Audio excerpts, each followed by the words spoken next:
অবশ্যই অবশ্যই আমি তোমাদেরকে পরীক্ষা করব, ভয় দিয়ে, ক্ষুধা দিয়ে, সম্পদের ঘাটতি দিয়ে, আতঙ্ক দিয়ে, প্রাণনাশ দিয়ে, ফল ফসলের হানি দিয়ে পরীক্ষা করব। কিন্তু এই পরীক্ষায় যারা উত্তীর্ণ হবে, যারা সবর ইখতিয়ার করবে, ওয়াবাশশিরিস সাবিরিন, ধৈর্যশীলদের জন্যই হচ্ছে সুসংবাদ। আলহামদুলিল্লাহ পড়ে। তাহলে সম্মানিত সুধী, আমরা বুঝতে পারলাম এই পৃথিবীর ফিচার হচ্ছে এখানে বিপদ থাকবে, বিপদ ছাড়া কেউ থাকবে না। স্ট্রাগল থাকবে, কষ্ট থাকবে, ঝুঁকি থাকবে, রিস্ক থাকবে, এবং নানা ধরনের বিপদ আপদ দিয়ে আল্লাহ তাআলা আমাদেরকে পরীক্ষা করবেন। এটা মাস্ট, এটা আমাদের মাইন্ডসেটে নিয়ে নিতে হবে। মাইন্ডসেটে এটা ক্লিয়ার থাকতে হবে। চিরসুখ চিরশান্তি এই দুনিয়াতে মিলবে, কোথায় মিলবে তাহলে? এটা তাহলে বিপদ আসবেই, আপদ আসবেই, পরীক্ষা থাকবেই আমাদের জীবনে। তবে ইন্টারেস্টিংলি মজার বিষয় হচ্ছে পরীক্ষাটা এক একজনের এক এক রকম। পুরো পৃথিবীটা একটা পরীক্ষা ক্ষেত্র, কিন্তু কারো প্রশ্নপত্রের সাথে কারো প্রশ্নপত্রের কোনো মিল নাই। সুবহানাল্লাহ। আমার পরীক্ষা একরকম, আপনার পরীক্ষা আরেক রকম, ওই ভাইয়ের পরীক্ষা আরেক রকম, ওনারটা আরেক রকম। সবাই পরীক্ষার্থী, সবাই পরীক্ষার্থী, কিন্তু কারো প্রশ্নপত্রের সাথে কারো প্রশ্নপত্রের কোনো মিল নাই। কারো জন্য পরীক্ষা হচ্ছে সে খুব অসুস্থ, প্রচন্ড অসুস্থতা, তার জন্য পরীক্ষা। ক্যান্সারের রোগী, দুরারোগ্য ব্যাধি, ডক্টর বলছে 4th স্টেজে চলে আসছে, কয়েক মাস বাঁচতে পারে, এটা তার জন্য পরীক্ষা। আবার কারো দেখবেন যে খুব একটা অসুস্থতা নাই, অসুস্থতার ঝামেলা নাই, কিন্তু তার দারিদ্রতা আছে, তার আর্থিক অনটন, এটা তার জন্য পরীক্ষা। আবার কারো দেখবেন অসুস্থতাও নাই, দারিদ্রতাও নাই, তার দাম্পত্য জীবনের সমস্যা আছে না নাই? অনেকের দেখবেন এগুলো কোনোটাই সমস্যা না, তার ছেলে কথা শোনে না, মাদকাসক্ত। আহা, মাদকাসক্ত, রিহ্যাবে পাঠায়, আবার আসে, আবার গাঁজা খাওয়া শুরু করে, আছে না নাই বলেন? দেখেন তার পরীক্ষাটা আবার আলাদা। অনেকের দেখবেন মেয়ে বাবার কথা শোনে না। আবার অনেকের দেখবেন যে ব্যবসায় সমস্যা, লসের পর লস, লাভ উঠাতে পারে না। তাহলে পরীক্ষা ছাড়া, বিপদ আপদ ছাড়া দুনিয়াতে কেউ নাই, কেউ নাই প্রিয় ভাইরা। এটা আমাদের মাথায় রাখতে হবে। পরীক্ষা আপনাকে দিতেই হবে, পরীক্ষা দিয়ে দিয়েই নিজেকে প্রমাণ করতে হবে। আর এক একজনের পরীক্ষাটা এক এক রকম, কারো পরীক্ষার সাথে কারো পরীক্ষার কোনো মিল থাকবে না। তো মাঝে মাঝে আমরা এটা ভুলে যাই। আল্লাহ তাআলা কালামে পাকে রিমাইন্ডার দিয়ে আমাদেরকে স্মরণ করিয়ে দিতে চান যে এই পৃথিবীতে আসলে তোমরা এসেছো পরীক্ষা দিতে। এটাই জীবনের বড় বাস্তবতা। আমাদের জীবনে যত হতাশা, আমাদের জীবন নিয়ে যত অভিযোগ, আমাদের মনে যত কষ্ট, আমাদের হৃদয়ের ভেতরে যত অস্থিরতা, তার মূলে হচ্ছে এই সমস্যা যে আমরা ভুলেই গেছি আমরা পরীক্ষা দিতে আসছি। এটা যদি ভুলে না যান, এটা যদি আপনার মাইন্ডসেটে থাকে যে পুরো জীবনটা একটা পরীক্ষা, তাহলে দেখবেন কোনো কিছু আপনাকে কাবু করতে পারবে না। আপনি হতাশ হবেন না, জীবন নিয়ে আর অভিযোগ থাকবে না, আপনি ভেঙে পড়বেন না, সব অভিযোগ হতাশা দূর হয়ে যাবে। তার মানে বুঝতে পারলাম পরীক্ষা আপনাকে দিতেই হবে। পরীক্ষা দেয়া ছাড়া এই পৃথিবী থেকে চলে যাওয়ার কোনো চান্স বা সুযোগ আমাদের কারো নেই। সূরাতুল আনকাবুতে আল্লাহ তাআলা এই কথাটা আরো চমৎকার ভাবে বলেছেন। আল্লাহ তাআলা ইরশাদ করছেন, আহাসিবান নাসু আইয়ুতরাকু আইয়াকুলু আমান্না ওয়া হুম লা ইফতানুন ওয়ালাকাদ ফাতান্নাল্লাযীনা মিন ক্বাবলিহিম ফালা ইয়া'লামান্নাল্লাহু আল্লাযীনা সাদাকু ওয়া লা ইয়া'লামান্নাল কাযিবিন। আল্লাহ বলেন, মানুষকে ভেবেছে সে শুধু বলবে আমি ঈমানদার আর তাকে আমি জান্নাতে ঢুকাই দিব? না, কখনো না, কোশ্চিন কালেও না। বরং পূর্ববর্তীকালে যারা পৃথিবীতে এসেছিল তাদেরকে আমি পরীক্ষা নিয়েছি, পরীক্ষা করেছি, এবং তাকেও ঈমানের প্রশ্নে সে সত্যবাদী না মিথ্যাবাদী পরীক্ষা দিয়ে দিয়ে নিজেকে প্রমাণ করতে হবে। ঠিক কিনা বলেন? পরীক্ষা দিয়ে আপনাকে প্রমাণ করতে হবে। এবং এই পরীক্ষার ব্যাপারটা, এটা যে শুধু আমরা সাধারণ মানুষ আমাদের জীবনে দুঃখ বিপদ পরীক্ষা এমনটা নয়। এই পৃথিবীর সবচাইতে শ্রেষ্ঠ মানুষ যারা ছিলেন তাদেরকে আল্লাহ পরীক্ষা নিয়েছেন। বলেন তো এই পৃথিবীতে সবচাইতে শ্রেষ্ঠতম মানুষ কারা? সবচাইতে শ্রেষ্ঠ ভালো মানুষ কারা ছিল পৃথিবীতে? বলেন তো নবীরা। আওয়াজ করে বলেন তো কারা? বলেন তো নবীদের জীবনে পরীক্ষা ছিল কি ছিল না? হ্যাঁ ছিল। বেশি না কম? বিষ্ণু ইসলামকে জিজ্ঞাসা করা হলো, আইয়ুন নাসি আশাদ্দু বালাআন ইয়া রাসূলুল্লাহ, হে আল্লাহর রাসূল, এই পৃথিবীতে কাদের জীবনে পরীক্ষা বেশি? বিষ্ণু ইসলাম বললেন, আল আম্বিয়া, নবীদের জীবনে। আল আম্বিয়া সুম্মাল আমসাল ফাল আমসাল, সবচাইতে জীবনে পরীক্ষার সম্মুখীন সবচাইতে বেশি হয়েছেন নবীরা।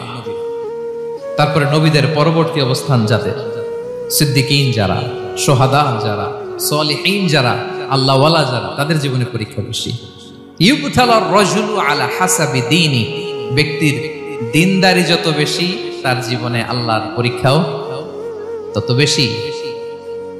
আপনি আল্লাহওয়ালা হবেন, আপনার জীবনে পরীক্ষাও অনেক বেশি। এজন্য ইমানদার হওয়া যেমনি মর্যাদার, ইমানদারের জীবনে পরীক্ষাও হবে অনেক বেশি। এবং পরীক্ষা যত বড়, খেয়াল রাখতে হবে, মন খারাপ করার কোনো সুযোগ নেই। পরীক্ষা যার জীবনে যত বড়, সেটাতে সফল হতে পারলে ওটার প্রতিদানও বড়। পরীক্ষা যত বড়, এটাতে সাকসেস হইতে পারলে এটার রিওয়ার্ডও তত বড়। বিষ্ণু ইসলাম বলেন, ইযামুল জাযাই মাআ ইযামিল বালা, বালা যত বড়, জাযাও তত বড়, প্রতিদানও তত বড়। কারণ নবীদের জীবনে যদি খেয়াল করেন, দেখবেন যেই নবীর জীবনে পরীক্ষা যত বেশি, সেই নবীর জীবনে সফলতাও তত বেশি। সাইয়েদনা ইব্রাহিম আলাইহিস সালামের কথাটা একটু খেয়াল করেন তো, বলেন তো, ওনার জীবনে পরীক্ষা কেমন ছিল, বেশি না কম? ওনার জীবনের পরীক্ষা থেকেই তো আমরা এই শব্দটা ব্যবহার করি, আমরা বলি অগ্নি পরীক্ষা। কি বলি? মানে আগুনে নিক্ষেপ করা হয়েছে সাইয়েদনা ইব্রাহিম আলাইহিস সালামকে, তাও স্বাভাবিকভাবে না, উলঙ্গ করে, ন্যাকেট করে ওনাকে অপমানিত করবার জন্য ওনার গায়ের জামা কাপড় খুলে উলঙ্গ অবস্থায় আল্লাহর খলিল সাইয়েদনা ইব্রাহিম আলাইহিস সালামকে অগ্নিকুণ্ডে নিক্ষেপ করা হয়েছিল। এরকম এক্সপেরিয়েন্স এই অডিটোরিয়ামের ভেতরে আমাদের কখনো হয়েছে? তাইলে সাধারণ মানুষের জীবনের পরীক্ষা আর নবীদের জীবনের পরীক্ষার মধ্যে পার্থক্য আছে না নাই? ওই পরীক্ষায় উনি পাশ করে ফেললেন। 86 বছর পর্যন্ত আল্লাহর কাছে দোয়া করলেন, আল্লাহ আমাকে একটা নেককার সন্তান দাও। আল্লাহ সন্তান দেয় না। 86 বছর পরে আল্লাহ তাআলা সাইয়েদনা ইব্রাহিম আলাইহিস সালাম এবং হাজারের ঘরকে উজালা করে সন্তান দিলেন। সাইয়েদনা ইসমাঈল আলাইহিস সালাম পৃথিবীতে আসলেন কত বছর বয়সে? 86 বছর বয়সের এখানে কেউ আছেন? হ্যাঁ, আছি আমরা? কেউ নাই। 86 বছর বয়সে প্রথম সন্তান পেয়েছে। তাদের ঘরকে উজালা করে আল্লাহর নবী সাইয়েদনা ইসমাঈল আলাইহিস সালাম আসলেন। এবার আল্লাহ বললেন, যাও স্ত্রীকে আর এই কলিজার টুকরা সন্তানকে, থাকো তো প্যালেস্টাইনে, প্যালেস্টাইন থেকে ১,৫০০ কিলোমিটার দূর, দ্য ব্যারেন ল্যান্ড, ওই মক্কার ধুধুমরু প্রান্তরে রেখে আসো, যেখানে কেউ নাই, মানুষ নাই, গাছ নাই, পাখি নাই, পানি নাই, যাও রেখে আসো। আচ্ছা বলেন তো, ৮৬ বছর পরে যে লোকটা সন্তান পেল, বুঝেছেন উত্তর দিয়েন, ৮৬ বছর পরে যে লোকটাকে আল্লাহ তাআলা সন্তান দিল, তার হৃদয়ে ওই সন্তানের জন্য মায়া বেশি না কম? এমনি তো আমাদের প্রথম সন্তানের হিস্ট্রিটা একটু খেয়াল করেন তো। প্রথম আমাদের যে মেয়ে হয়েছিল বা যাদের ছেলে হয়েছিল, তার প্রতি আদর, সোহাগ, দরদ, ভালোবাসা, আল্লাহ কত ছিল। আর ৮৬ বছর বয়স আল্লাহ তাআলা ওনাকে সন্তান দিলেন, দিয়ে বললেন, যাও হাজারকে আর ইসমাঈলকে মক্কার ধুধুমরু প্রান্তরে রেখে আসো। আল্লাহ তাআলা বলতে দেরি, চলে যেতে দেরি নাই, মুহূর্তে উনি রওনা হয়ে গেলেন। সুবহানাল্লাহ পড়বেন না? রেখে আসলেন মক্কার ধুধুমরু প্রান্তরে। এবার আল্লাহ বললেন, যাও রিটার্ন ব্যাক টু প্যালেস্টাইন, প্যালেস্টাইনে চলে যাও। চলে গেলেন, হৃদয়টা ভেঙে খান খান। অনেক বছর পরে আল্লাহ তাআলা আবার অনুমতি দিলেন, যাও এবার ছেলেকে দেখে আসতে পারো, যাও প্যালেস্টাইন থেকে আবার মক্কায় যাও। সাইয়েদনা ইব্রাহিম আলাইহিস সালাম প্যালেস্টাইন থেকে আবার ১,৫০০ কিলোমিটার পথ পাড়ি দিয়ে, এখনকার মতো ফ্লাইটে যায় না, গাড়িতেও না, উটে করে। কিসে করে? উনি যে কতবার মক্কা থেকে ফিলিস্তিন এসেছেন আর গিয়েছেন, কোনো ইয়ত্তা নাই, হিসাব নাই। গেলেন, এবার ছেলেটা হাঁটতে পারে, দৌড়াতে পারে, একটু একটু কথা বলতে পারে, আব্বু আব্বু ডাকতে পারে। কেমন মায়া লাগে বলেন তো? মায়া ভালোবাসায় যখন টইটম্বুর, ঠিক ওই মুহূর্তে আল্লাহ বললেন, ছেলেকে জবাই করো, জবাই করো ছেলেকে। আল্লাহ তাআলা বলতে দেরি করেছেন, আল্লাহর আদেশ পালনে 1 সেকেন্ডও তিনি দেরি করেন নাই। ছুরি চালালেন, জান্নাত থেকে দুম্বা নিয়ে আসা হলো। এভাবে আল্লাহর নবী ইব্রাহিম আলাইহিস সালাম ওনার জীবনের প্রতিটি ক্ষেত্রে যেখানে আল্লাহ তাআলা ওনাকে পরীক্ষা নিয়েছেন, উত্তীর্ণ হয়েছেন। এবং দেখেন ওনাকে আল্লাহ তাআলা কি উপহার দিলেন, আল্লাহ তাআলা ওনাকে খলিলুল্লাহ উপাধি দিলেন, আল্লাহর বন্ধু। সুবহানাল্লাহ বলেন। আল্লাহ তাআলা বলছেন, ওয়া ইযিবতালা ইব্রাহিম রাব্বুহু বিকালিমাতিন ফাআতাম্মাহুন ক্বালা ইন্নী জাঈলুকা লিন-নাসি ইমামা। আল্লাহ অনেকগুলো পরীক্ষা নিয়েছিলেন সাইয়েদনা ইব্রাহিম আলাইহিস সালাম, প্রতিটা পরীক্ষায় সাকসেসফুলি পাস করেছেন, গোল্ডেন এ প্লাস। আল্লাহ বলেন, ইন্নী জাঈলুকা লিন-নাসি ইমামা, I'm gonna make you the leader for the entire human being. I'm gonna appoint you as a leader for the entire universe. গোটা বিশ্বের জন্য, গোটা মানবতার জন্য আমি তোমাকে লিডার বানায় দিলাম। ইযামুল জাযাই মা'a ইযামিল বালা। পরীক্ষা যত বড়, ওই পরীক্ষায় পাশ করলে ওইটার ফলাফল ও প্রতিদানও বড়। তাহলে দেখেন প্রিয় ভাইরা, সাইয়েদনা ইব্রাহিম আলাইহিস সালামের জীবনে পরীক্ষার কোনো শেষ ছিল না। আমি আপনি কোথায়? আল্লাহর খলিলের জীবনে যদি এত পরীক্ষা থাকতে পারে, আমি আপনি কোথায় বলেন তো? এবার বলেন, সাইয়েদনা মূসা আলাইহিস সালাম, ওনার জীবনে তো কোনো পরীক্ষার ছিল না। হ্যাঁ, গুণে শেষ করতে পারবেন? জন্মটাই তো হয়েছে পরীক্ষার মধ্য দিয়ে। মিশরের ছেলে সন্তান হইলে ফেরাউন বলছে জবাই করো, ওনার মা এরকম সিন্ধুকে করে ভাসায় দিলেন নীল নদীতে। আল্লাহু আকবার, কি একটা রোমাঞ্চকর পরিস্থিতির মধ্য দিয়ে আল্লাহ তাআলা ওনাকে বাঁচালেন। সুবহানাল্লাহ, জন্মই হয়েছে পরীক্ষার মধ্যে। বড় হইলেন, ফেরাউনের ভয়ে দেশ ত্যাগ করলেন, মিশর থেকে মাদিয়ান। আবার আল্লাহর আদেশে যখন ফিরে আসলেন, আবার ফেরাউনের সাথে তর্ক বিতর্ক, যুদ্ধ। একটা রাত আল্লাহ নবী মূসা আলাইহিস সালাম শান্তি মতো মিশরে ঘুমাতে পারে নাই। একটা রাত শেষ পর্যন্ত এই ফেরাউন মূসা আলাইহিস সালামকে ধাওয়া করেছে। ফেরাউনের ধ্বংসের আগ পর্যন্ত সে মূসা আলাইহিস সালামকে ধাওয়া করেছে। তার মানে মূসা আলাইহিস সালাম এই বিপদ আপদ পরীক্ষা এগুলো থেকে মুক্তি পান নাই। এবার বলেন ঈসা আলাইহিস সালামের কথা, ওনার জীবনে তার পরীক্ষা ছিল না। কি পরীক্ষা ছিল? হ্যাঁ, আল্লাহু আকবার। Same scenario goes to the biography of every messenger in the world. পৃথিবীর সব নবীর ক্ষেত্রে একই ঘটনা ঘটেছে। সাইয়েদনা ঈসা আলাইহিস সালাম দাওয়াত যখন দিলেন, ওনার বিরোধিতা শুরু হলো, ওনাকে হত্যার ষড়যন্ত্র হলো। ইভেন কি ওনাকে মারার জন্য বনি ইসরাইলেরা উদ্ধত হলো, জানে বাঁচবার জন্য পালালেন। এক ঘরে ঢুকলেন, চারদিক দিয়ে ঘেরাও করলো, উনি দরজা জানালা লাগাই দিলেন। ওরা বললো, একজন দরজা ভেঙে জানালা ভেঙে ভিতরে ঢুকো, ঢুকে দেখো বেটা ঈসা কি করে। একজন ভিতরে ঢুকছে, ঢুকার সাথে সাথে বল রাফাআহুল্লাহু ইলাইহি, আল্লাহ তাআলা ঈসা আলাইহিস সালামকে উপরে উঠায় নিলেন। আর যেই লোকটাকে তারা ভিতরে ঢুকালো, তার চেহারাকে আল্লাহ তাআলা ঈসা আলাইহিস সালামের চেহারার মতো করে দিলেন। এবার তার বাইরের সাথীরা বলে, ঘটনা কি বেটা? ঈসাও বেরোয় না, আমাদের লোকটাও বেরোয় না, সবাই ঢুক। দরজা ভেঙে ভেতরে ঢুকে দেখে ঈসা দাঁড়ায় আছে। বলেন তো, এটা ঈসা না মিসা? এটা কি আসল ঈসা? ওমা কতালু ওমা সলাবু ওয়ালাকিন শুব্বিহা লাহুম। আল্লাহ বলে, তোমরা আমার নবী ঈসাকে হত্যাও করতে পারো নাই, শুলেও চড়াতে পারো নাই, আমি সেফটি সিকিউরিটি দিয়ে আমার নবী ঈসা আলাইহিস সালামকে আকাশে তুলে নিয়েছি। তাহলে ওনার জীবনে পরীক্ষার শেষ ছিল না। এবার যদি আমরা বিশ্বনবী সাল্লাল্লাহু আলাইহি ওয়াসাল্লামের জীবনের দিকে তাকাই, ওনার জীবনটা দেখেন তো। আমাদের পেয়ারা নবী বিশ্বনবী মুহাম্মদুর রাসূলুল্লাহ সাল্লাল্লাহু আলাইহি ওয়াসাল্লাম, ওনার জীবনে কি স্ট্রাগল ছিল? স্ট্রাগল। মাক্কি জীবনের কথা যদি একটু খেয়াল করেন, দেখেন তো 3 বছর শিয়াবে আবি তালেবে জেল খেটেছেন, না খেয়েছিলেন। ওনার বংশের লোকেরা প্রথমে ছাগল খেয়েছে, ছাগলগুলো যখন শেষ, ছাগলের চামড়াগুলো শুকিয়ে ওইটা খাইছে। গাছের পাতা ছাল এগুলো খেয়ে খাবারের অভাবে বেহুশ হয়ে পড়ে থাকতো তারা। না খেয়ে কয়দিন ছিলেন আপনি? আমি কয়দিন ছিলাম না খেয়ে? মনেই তো পড়ে না, না খেয়েছিলাম কিনা কোনোদিন। এ হচ্ছে মাক্কি জীবন। মেন্টালি প্রেসার দেয়া হয়েছে। বিশ্বনবীর চাচা আবু লাহাব, তার 2 ছেলে উতবা আর উতাইবা, এদের সাথে বিয়ে দিয়েছিলেন 2 মেয়ের। যখন দাওয়াত দেওয়া শুরু করলেন, 2 মেয়েকে ডিভোর্স দিয়ে দিল। দেখেন, একটা বাবার জন্য প্রাপ্তবয়স্কা মেয়েকে যখন উঠায় নেয়ার আগে ডিভোর্স দেয়, তার মানসিক অবস্থাটা কেমন থাকে বলেন? মেন্টালি প্রেসারাইজ করা হয়েছে, ফিজিক্যালি হ্যারাস করা হয়েছে। বিষ্ণু সাল্লাল্লাহু আলাইহি ওয়াসাল্লাম যখন নামাজে দাঁড়াতেন, উটের পচা নারী ভুঁড়ি বিষ্ণুনবীর কাঁধে চাপিয়ে দেওয়া হতো।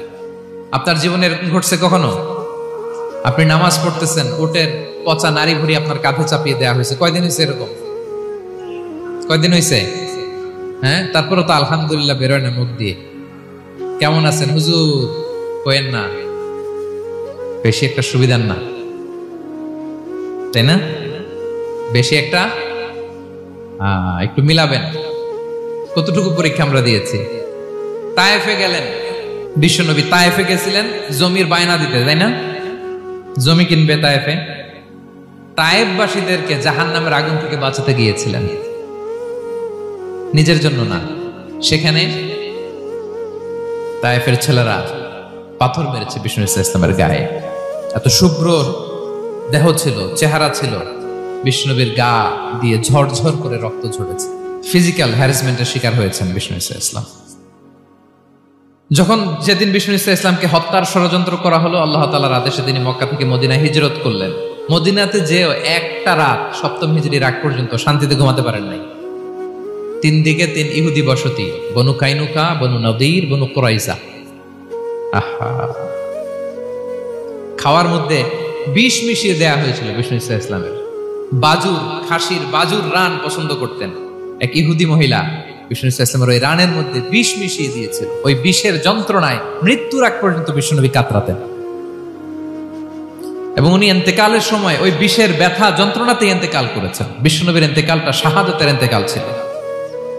বিষ্ণু ইসলাম বলেছেন, ওই যে খায়বার এলাকার ওই মহিলা যে আমার খাবারে বিষ মিশিয়েছিল, সেই বিষের যন্ত্রণা, বেদনা, কষ্ট আমি অনুভব করছি।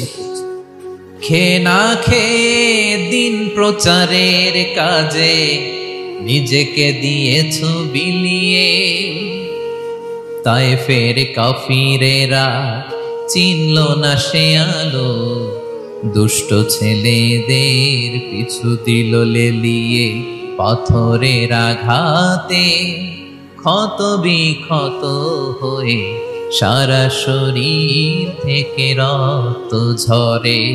হে রাসূল তোমাকে ভুলি আমি কেমন করে, হে রাসূল তোমাকে ভুলি আমি কেমন করে। হাজার ব্যথা বেদনার পরে ফিরে আসনি তুমি আপন ঘরে, দিনের আলো তুমি ছড়িয়ে দিতে চলে গেলে মদিনায় মক্কা ছেড়ে। হে রাসূল তোমাকে ভুলি আমি কেমন করে, হে রাসূল তোমাকে ভুলি আমি কেমন করে। ঠিক কিনা বলেন? একটা রাত শান্তিতে, শান্তির ঘুম তিনি দিতে পারেন নাই। প্রিয় ভাইরা, তাহলে আমরা কি বুঝলাম? বিশ্বনবীর জীবনও পরীক্ষা ছিল কি ছিল না? আমাদের উপায় আছে? আমরা বাঁচতে পারবো এই বিপদ আপদ পরীক্ষা ঝঞ্ঝাল থেকে? বাঁচতে চাইলেও বাঁচতে পারবো? ইমাম মালিক আলাইহি রাহমা নাম শুনেছেন? ইমাম মালিক, ওনার জ্ঞান থেকে লাখো লাখো মানুষ উপকৃত হয়েছে, কোটি কোটি মানুষ উপকৃত হয়েছে। মদিনার রাস্তায় রশি দিয়ে ওনাকে টেনে হিচড়ে এক এলাকা থেকে আরেক এলাকায় নিত জালেম বাদশারা। ইমাম মালিক আলাইহি রাহমা। ইমাম আহমদ ইবনে হাম্বল, ওনাকে বেত্রাঘাত করা হতো, চাবুক দিয়ে পেটানো হতো। আল ইমাম আল আযম আবু হানিফা আলাইহি রাহমা, ওনাকে কারাবন্দী করা হয়েছিল। তার মানে দেখেন, যত বড় বড় স্কলার, যত বড় বড় মাশায়েখ, এমনকি আম্বিয়া আলাইহিস সালাম, ওনারাও পরীক্ষা বিপদ আপদ থেকে রেহাই পান। পাইছে? তাহলে আপনি আর আমি পাবো? বলেন তো। তাহলে এটা আমাদের ব্রেইনে গেঁথে নিতে হবে যে জীবন মানেই এখানে বিপদ থাকবে, পরীক্ষা থাকবে, স্ট্রাগল করে করে আমাকে আগাতে হবে। কেউ আমার জন্য রেড কার্পেট বিছিয়ে রাখবে না। এই জীবনটা বড় জটিল। This is life, how it's design. এভাবেই পৃথিবীকে ডিজাইন করা হয়েছে। এখানে বিপদ আছে, কষ্ট আছে। এই পরীক্ষা দিয়ে দিয়ে আপনাকে উত্তীর্ণ হতে হবে। বুঝতে পেরেছেন প্রিয় ভাইরা? নাও দ্য কোশ্চেন আরাইজ, এখন প্রশ্ন হচ্ছে, কেন আল্লাহ এই পরীক্ষা নেন? কেন? আল্লাহ তাআলা সূরা মুলকে বলেছেন, এই পৃথিবী সাজানোর, এই জীবন মৃত্যুর এই খেলা এটার উদ্দেশ্যটাকে আল্লাহ তাআলা স্পষ্ট করে বলেছেন, আল্লাযী খালাকাল মাউতা ওয়াল হায়াতা লিয়াবলুয়াকুম আইয়ুকুম আহসানু আমালা। জীবন মৃত্যু দিয়ে তোমাদের জীবনকে সাজানো হয়েছে এজন্য, যাতে করে তিনি তোমাদের পরীক্ষা করতে পারেন। কি করতে পারেন? তোমাদের মধ্যে কে সৎকর্মে অগ্রগামী, কে কাজে ভালো, আমলে ভালো, এটা দেখার জন্য। বেসিকলি আল্লাহর দেখার প্রয়োজন নাই, আমাদেরকে দেখানোর জন্য এই পরীক্ষার আয়োজন। আমি ভালো করবো না খারাপ করবো এটা আল্লাহ জানে না? তো ওনার পরীক্ষা করা লাগে কেন? কথা বলেন। আমি জান্নাতি না জাহান্নামী এটা আল্লাহ জানেন না? বেসিকলি আমাদেরকে জানানোর জন্য এই পরীক্ষার আয়োজন। কাদেরকে জানানোর জন্য? মানে তুমি জেনে যাও তুমি জান্নাতি না জাহান্নামী। আমি ভালো করেই জানি। একটা ছোট্ট উদাহরণ দিলে বুঝতে পারবেন প্রিয় ভাইয়েরা। ধরেন আল্লাহ তাআলা দুইজনকে সৃষ্টি করলেন। উদাহরণস্বরূপ একজনের নাম আব্দুল্লাহ আর একজনের নাম আব্দুর রহমান। সৃষ্টির পরে আব্দুল্লাহকে বললেন, আব্দুল্লাহ আমি জানি তুমি পৃথিবীতে 50 বছর হায়াত পাইতা, খুব ভালো কাজ করতে, তুমি দুনিয়াতে অনেক ভালো কাজ করতে, এটা আমি আগেই জানি, আমার অসীম জ্ঞান বলে আমি আগে থেকেই জানি। তো যাও, তোমার এইমাত্র সৃষ্টি করলাম, যাও তুমি জান্নাতে ঢুকে যাও, কারণ আমি জানি তুমি জান্নাতি হবে। আচ্ছা, আর আব্দুর রহমান তুমি পৃথিবীতে খুব খারাপ কাজ করতে, এটা আমি জানতাম, তোমারে পাঠাইলে খারাপ কাজ করবা, তুমি সীমা লঙ্ঘন করবা, অন্যায় করবা, অপরাধ করবা, তুমি জাহান্নামী হবা, যাও। যেহেতু আমি জানি পরীক্ষার আর দরকার নেই, তোমারে জাহান্নাম দিয়ে দিলাম, যাও ঢুকে যাও। আব্দুল্লাহ ঠিকই জান্নাতে ঢুকে যাবে, আব্দুর রহমান কি ঢুকবে? ঢুকবে। সে বলবে, আল্লাহ এইমাত্র আমারে বানাইলেন, এইমাত্র আপনি আমাকে সৃষ্টি করলেন, সৃষ্টি করেই বলতেছেন তুমি জাহান্নামে যাও, আর বলতেছেন আমি জানি দুনিয়াতে পাঠালে তুমি খারাপ কাজ করবা, তুমি জাহান্নামী হবা, পাঠানোর আর কি দরকার, আগে থেকে জাহান্নামে যাও। আল্লাহ আপনি জানলে জানতে পারেন, আমি তো জানি না। ঠিক কিনা বলেন? সে বলবে, না আল্লাহ আপনি ভুল বলতেছেন, এই দুনিয়াতে পাঠাইলে আমি খুব ভালো কাজ করতাম, আমি সীমা লঙ্ঘন করতাম না, নামাজ পড়তাম, রোজা রাখতাম, হজ করতাম, যাকাত দিতাম, সাদাকা করতাম, চ্যারিটি করতাম, জনকল্যাণকর সব ভালো কাজগুলো আল্লাহ আমি করতাম। এজন্য আল্লাহ তাআলা পরীক্ষার আয়োজন করেছেন, যাতে করে তুমি জেনে যাও যে পৃথিবীতে তুমি কি করেছো। এখন আর আল্লাহকে এক্সকিউজ দেওয়ার সুযোগ নেই। আচ্ছা বলেন তো, আবু জাহেলকে যদি আল্লাহ এখন কিয়ামতের দিন বলে, Abu Jahl go to the hell fire, Abu জাহেলের কাছে বলার সুযোগ আছে? কারণ ও দুনিয়াতে কি করে আসছে এটাও জানে না। ফেরাউনকে ডেকে যদি আল্লাহ বলে, ফেরাউন তুমি জাহান্নামে যাও, go to the hell fire, ওর কি কোনো এক্সকিউজ দেওয়ার সুযোগ আছে? বলেন, সুযোগ আর আছে? কারণ তুমি দুনিয়াতে কি করেছো তোমার চেয়ে ভালো কেউ আর জানে? পৃথিবীতে এই পরীক্ষার এই আয়োজনের সবচাইতে বড় উদ্দেশ্য হচ্ছে যাতে করে আমরা দেখে যাই যে আমরা কি কাজ করছি। কেউ যখন পরীক্ষা দেয় প্রিয় ভাইরা, ওই পরীক্ষায় কত পাবে তার একটা হিসাব আছে না?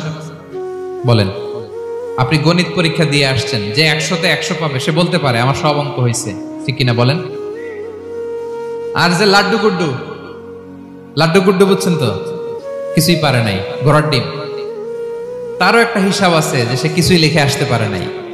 তাই পৃথিবীতে এই পরীক্ষার আয়োজনের প্রধানতম কারণ হচ্ছে যাতে করে আমরা বুঝে যেতে পারি যে আমরা কোথায় যাব, জান্নাতে না জাহান্নামে।